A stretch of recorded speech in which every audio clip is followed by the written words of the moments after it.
Louis.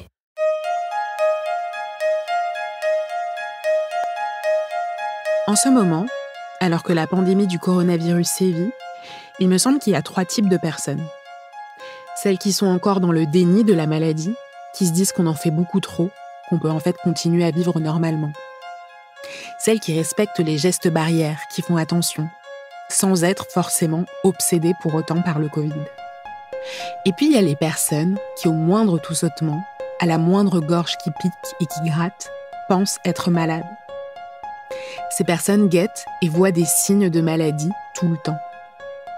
Et en ce moment, Clémence Lecard se reconnaît dans cette dernière catégorie. Elle s'est demandé si son comportement faisait d'elle une hypocondriaque. Vous savez, ces gens qui ont toujours l'impression d'avoir des maladies très graves, sans que ce soit le cas. Je m'appelle Cyrielle Bedu. Bienvenue dans Émotions à emporter.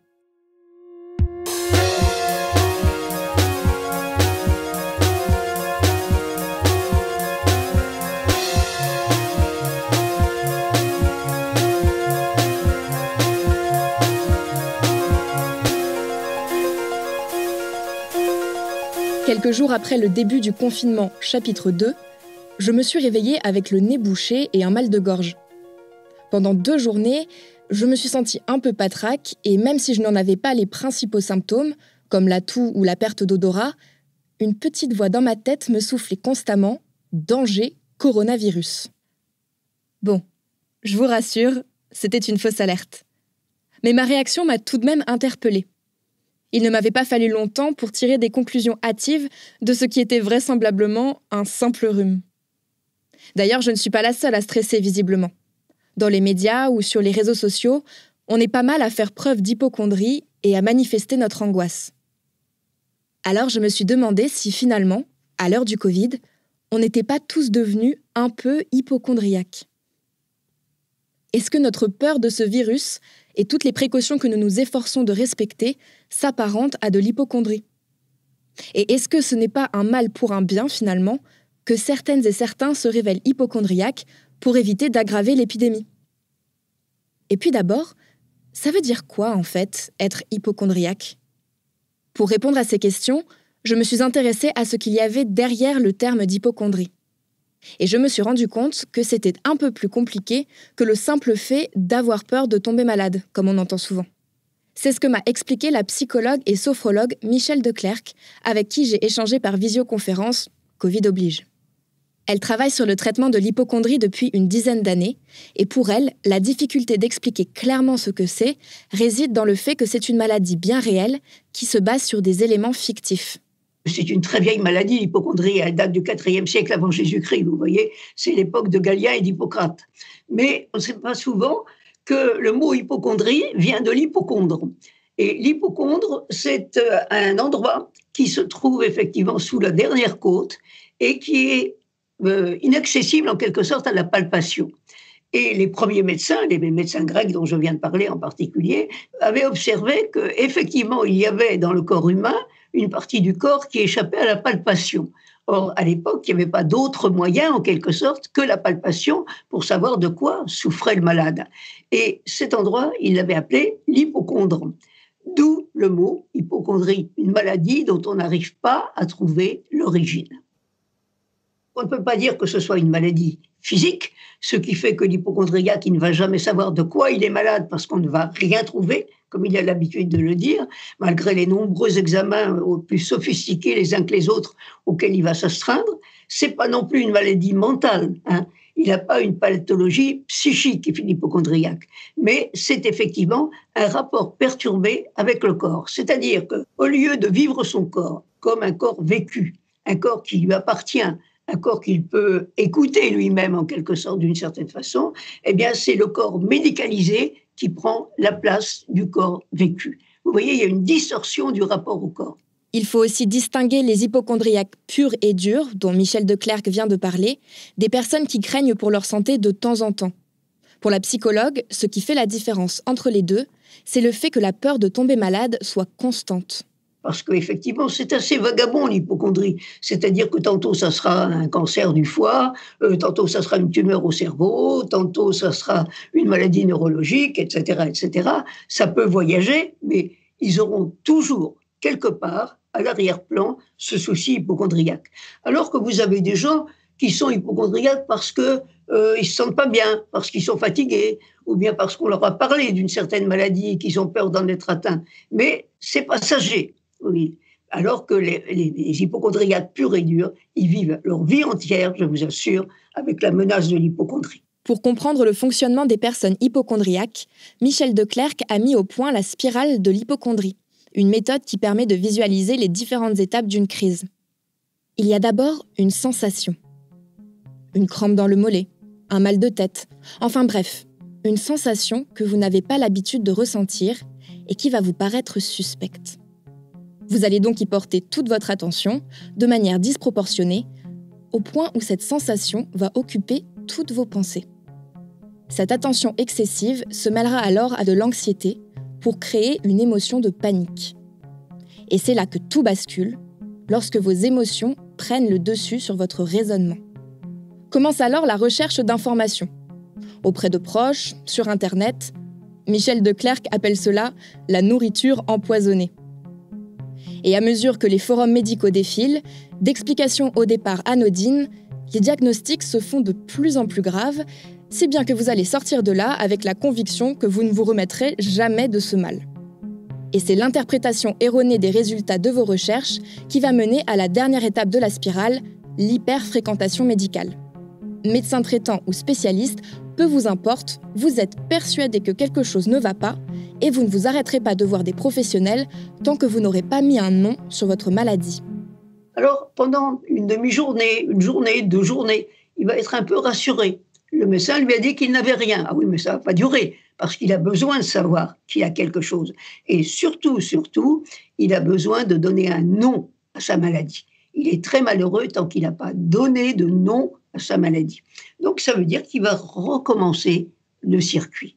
Et que, il va effectivement être encore plus anxieux que jamais, recevoir des sensations qu'il n'était pas habitué à recevoir, et la spirale va recommencer. C'est donc surtout le sentiment d'incertitude qui provoque chez l'hypocondriaque le besoin d'enquêter sur son état de santé. Il est persuadé de ne pas avoir reçu le bon diagnostic. Et ce qui lui fait le plus peur, c'est de ne pas savoir l'issue de cette potentielle maladie qu'il imagine déjà comme catastrophique. L'hypocondriaque, il est très malheureux. Il est très malheureux d'abord parce qu'il craint en permanence d'être atteint d'une maladie, et d'une maladie, pas n'importe quelle maladie, une maladie potentiellement mortelle. Mais curieusement, et contrairement à ce qu'on dit, l'hypocondrie, ce n'est pas la peur de la mort, c'est la peur d'être atteint d'une maladie potentiellement mortelle. Ce qui n'est pas tout à fait la même chose. Parce que quand on me dit, mais oui, la mort, tout le monde a peur de la mort, mais ce n'est pas la même chose. On peut avoir peur de la mort d'une façon abstraite, en quelque sorte. Mais l'hypocondrie, c'est la peur d'une maladie possiblement mortelle. C'est pour ça que, effectivement, c'est toujours les maladies les plus graves qui sont censées atteindre l'hypocondriaque. Si c'est une maladie commune, ça ne l'intéresse pas. Il n'y a que très peu d'études statistiques à grande échelle sur l'hypocondrie. La dernière en date est une étude de l'IFOP sortie en 2014. Elle recensait près de 8,5 millions d'hypocondriaques en France, petits et grands malades imaginaires tout confondus, soit près de 13% de la population. Même s'il est donc difficile d'avancer un chiffre exact, il semble que le nombre de personnes qui se disent hypocondriaques va de pair avec les avancées de la médecine. Ce n'est pas par hasard que l'hypocondrie a toutes ses pointes, effectivement, dans les périodes où la médecine fait des progrès considérables. À chaque fois que la médecine fait des progrès importants, l'hypocondrie redouble. Pourquoi ? Parce que l'hypocondriaque ou le candidat à l'hypocondrie se dit « mais maintenant je vais enfin savoir ce qui se passe dans ce corps-là et qui généralement m'échappe ». À chaque époque où la médecine a fait des progrès, l'hypocondrie a fait des progrès redoutables. Par exemple, effectivement, on en a beaucoup parlé au moment des médecins de Molière, avec effectivement le médecin malgré lui et tout ce qui s'ensuit, parce qu'à cette époque-là, les apothicaires, comme on les appelait, qui étaient à la fois des médecins et des pharmaciens, avaient effectivement fait de grands progrès, aussi des progrès qu'on peut contester maintenant, mais de grands progrès dans leur connaissance du corps humain. Les crises sanitaires majeures entraînent aussi l'augmentation du nombre d'hypocondriaques. C'est le cas aujourd'hui du fait de l'épidémie de coronavirus. On pourrait donc s'attendre à ce qu'il y ait encore plus d'hypocondriaques purs et durs avec la seconde vague de l'épidémie et avec sa surmédiatisation. Mais étonnamment, non. Car selon Michel de Clercq, le virus du Covid, c'est un peu trop grand public à leur goût. Alors, ce qui a été intéressant, c'est qu'il y a eu plusieurs périodes. Et en particulier, dans la première période, c'est-à-dire ce que j'appelle la période d'alerte et la première période de confinement, en quelque sorte, eh bien, finalement, les hypocondriaques, ils l'ont pas vécu mal. Pourquoi ils l'ont pas vécu mal? C'est que tout le monde étant concerné, ben, ils n'étaient pas concernés spécifiquement. Et les hypocondriaques ne s'intéressent que aux maladies qui peuvent les concerner directement. Et ils s'y intéressent d'autant plus que ce sont des maladies rares. Or, une épidémie, ça concerne tout le monde et c'est pas forcément ce qu'on peut appeler une maladie rare. Alors, si je vous le dis, c'est parce que j'ai fait au début, effectivement, de l'épidémie, plusieurs enquêtes auprès de mes hypocondriaques pour savoir comment ils vivaient cette période. Eh bien, ils la vivaient de façon très tranquille. Ça ne les intéressait pas particulièrement. Et j'ai compris assez rapidement pourquoi ça ne les intéressait pas particulièrement, parce que une menace qui intéresse tout le monde, ça ne les intéresse pas eux personnellement. Si vous voulez, il y a chez l'hypocondriaque l'idée que sa maladie, c'est sa maladie à lui, et pas la maladie de tout le monde. Et que dans la mesure où tout le monde est concerné, ça le concerne beaucoup moins. Un hypocondriaque, c'est forcément quelqu'un d'égocentré. Alors, c'est quelqu'un d'égocentré sur sa santé, mais c'est quelqu'un d'égocentré sur sa personne. C'est pour ça qu'il y a un rapport entre l'enfance trop protégée très souvent de l'hypocondriaque et la façon dont il se comporte ensuite à l'âge adulte. Moi, j'ai vu effectivement des hypocondriaques qui adorent leurs enfants, hein, mais si l'enfant est malade, ou même s'il est hospitalisé, j'ai vu le cas, c'est pas grave, on va trouver ce qu'il a et on va le guérir. Alors que si c'est lui, le père hypocondriaque, qui est atteint de je ne sais quel mal de tête qu'il n'arrive pas à localiser, alors là, ça devient dramatique. Et l'hypocondriaque peut apparaître comme un monstrueux égoïste. C'est pas vrai. Il n'est pas égoïste au sens banal du terme. Mais quand il a un problème de santé, il n'y a plus que ce problème-là qui compte pour lui. Les choses se sont gâtées par la suite quand le confinement s'est prolongé, quand il y a eu effectivement cette succession de déconfinement et de reconfinement, parce que, alors là, ce qui les a rendus malades, et je dirais vraiment malades à ce moment-là, c'est justement le confinement. Parce que l'hypocondriaque, il vit très difficilement dans la solitude et dans le confinement.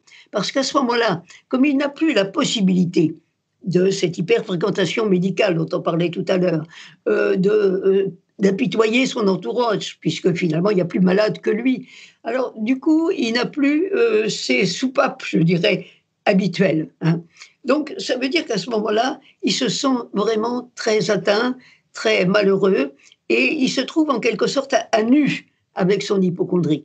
Une fois confiné, sans possibilité de consulter régulièrement et de se rassurer, l'hypocondriaque va alors se retrouver seul avec son angoisse. Mais là où ça devient même carrément dangereux, selon Michel de Clercq, c'est quand l'hypocondrie ne parvient plus à masquer les vrais problèmes déjà existants chez la personne. L'hypocondrie, en tout cas chez les vrais hypocondriaques, chez ceux qu'on a appelés les hypocondriaques purs et durs tout à l'heure, ça repose quand même très souvent sur une personnalité névrotique.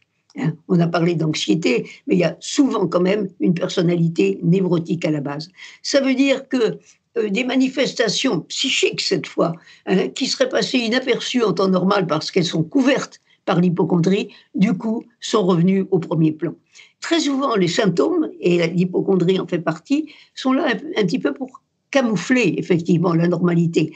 Hein. Si effectivement dans une famille un hypocondriaque se montre quelquefois bourru, indifférent aux autres, pas très attentif à ses enfants, etc., on le mettra sous le compte de son hypocondrie. Donc ça veut dire que quand l'hypocondrie ne sert plus d'exutoire, en quelque sorte, quand les symptômes hypocondriaques ne servent plus d'exutoire, bah, c'est le tempérament lui-même, effectivement, qui affleure. Et avec, effectivement, ce que ça peut comporter comme passage à l'acte. Moi, j'ai un patient, par exemple, qui est ce qu'on appelle borderline. Ce qu'on appelle borderline, ce sont des patients qui sont à mi-chemin entre la psychose et la névrose. Et on en a des comme ça maintenant. Mais avec le temps et parce qu'on y prête attention, ils arrivent à se maintenir effectivement dans un équilibre instable, mais un équilibre quand même. Et là, ils basculent. Donc c'est pour ça que je dis que c'est grave. C'est grave de maintenir dans le confinement, dans la solitude et dans l'enfermement des gens qui, de toute façon, ne peuvent pas se supporter eux-mêmes et supportent encore moins leur environnement. La bonne nouvelle dans tout ça, c'est que même si elle est difficile à traiter, l'hypocondrie reste une maladie que l'on peut soigner. Michel de Clercq, qui est à la fois psychologue et sophrologue, insiste sur le fait que pour y arriver, il faut aider l'hypocondriaque à reconnecter son esprit et ses émotions avec son corps. Puisque, rappelons-le, l'hypocondrie, ce n'est pas simplement une maladie psychique, ni une maladie qui nous touche physiquement, c'est d'abord une maladie du rapport avec le corps.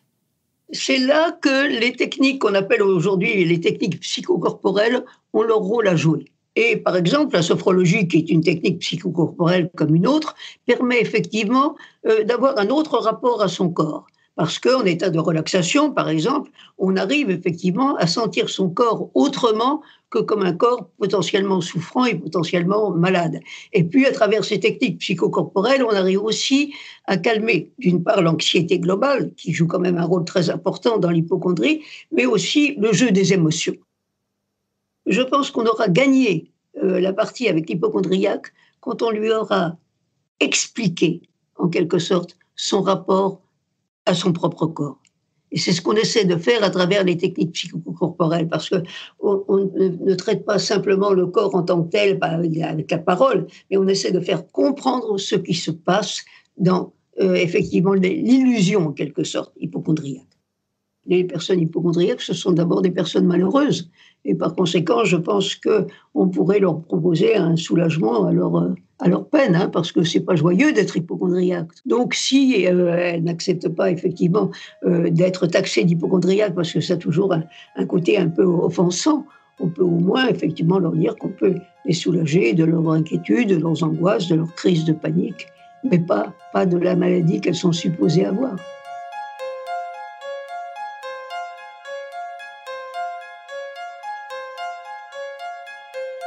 Vous venez d'écouter Émotions importées. Clémence Lecard a fait cet épisode. Jean-Baptiste Aubonnet s'est occupé de la réalisation et du mixage et Nicolas Degélis a composé la musique. À bientôt.